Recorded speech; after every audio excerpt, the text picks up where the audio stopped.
resident or hapu driven. With Tūhoronuku, they already have that because there are 15 members on that board who are hapu, of a board of 22. I might say, well, what's the difference? The report was instigated late last year after the Waitangi Tribunal found flaws in how Tūhoronuku was representing hapu.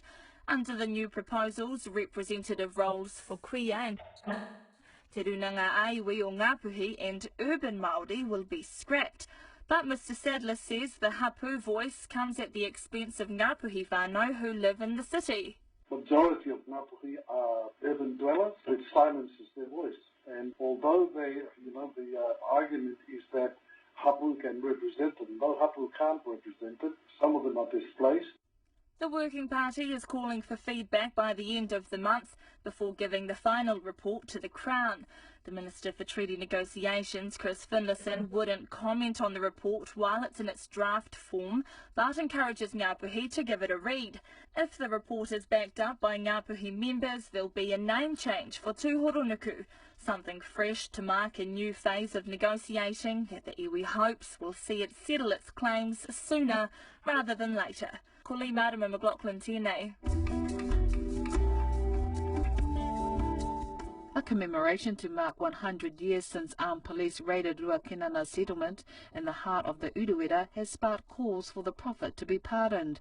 On April the 2nd, 1916, the prophet Ruakinana was arrested. His son Toko and Toko's uncle Te Maipi were shot and killed in the process. Our reporter Edward Gay was at the commemorations at Maunga Pohatu and he filed this story.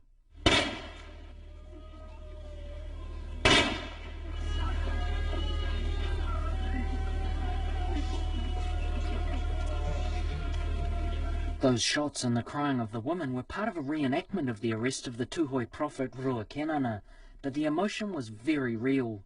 Rain drifted across the marae grounds and mist-shrouded the Tūhoe sacred mountain, but it didn't stop crowds gathering to commemorate the storming of Maunga Pohatu. Headstones for Toko and Te Maipi were also unveiled.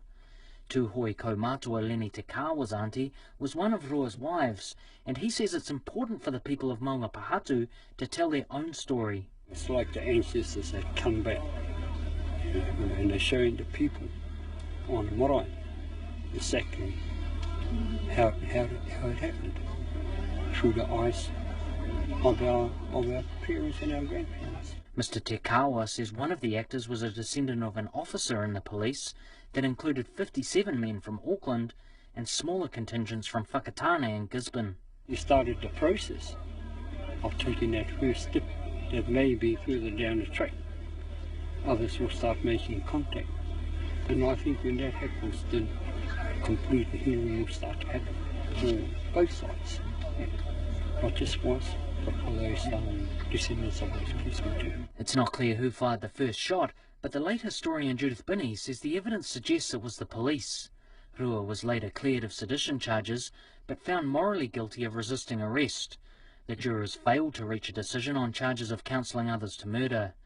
Tūhoe kaumātua Paki Nikora said the Crown had apologised to the Tūhoe iwi at Tāne Atua 2 years ago as part of the Tūhoe Treaty Settlement, but now they needed to come to Maunga Pohatu and address what had happened in the place where the blood was spilled. So they need to be held to account to come back and admit that Rua and his family done absolutely nothing wrong. Mr Nikora called on the Māori Party co-leader Te Ururoa Flavel to take that message back to the government.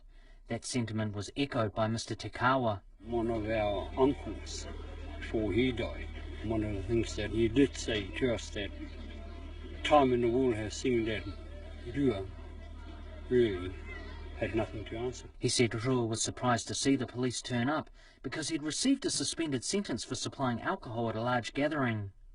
Māori Party co-leader Te Ururoa Flavel was at the commemoration and says he'll take the message from Maunga Pohatu to Wellington. He spoke of photographs of the police raid, including one photo of Rua being dragged behind the horse of a senior policeman. Those sorts of photos are pretty telling, and indeed to understand that even just coming here and knowing that there was a huge vibrant village here that had its own tikanga, it had its own rules, regulations and way of looking after themselves, and to have that destroyed and the effects still being felt today, you know, you got to wonder. Edward Gay.